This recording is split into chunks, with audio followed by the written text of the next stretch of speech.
निवडणुकीचे अपडेट पाहण्यासाठी HPN Marathi news चॅनलला सबस्क्राईब करा। माढा लोकसभा मतदारसंघाचे भाजप उमेदवार रणजितसिंह नाईक निंबाळकर यांच्याशी कोणतेही रक्ताचे संबंध नसल्याचे रामराजे निंबाळकर यांनी पत्रकारांशी बोलताना सांगितले। ते सांगोला येथे राष्ट्रवादीचे उमेदवार संजय शिंदे यांच्या प्रचारासाठी आले होते। यावेळी त्यांनी मानखटाव व फलटण भागातून संजय शिंदे यांना सर्वाधिक लीड देऊ असेही सांगितले।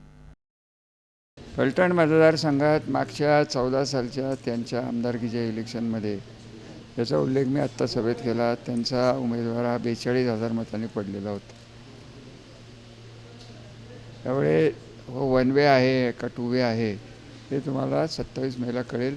माण आणि फलटणचा लीड हा कुठेही सोलापूरच्या मतदारसंघातल्या लीडपेक्षा कमी राहणार नाही याची खात्री मी तुम्हाला देतो।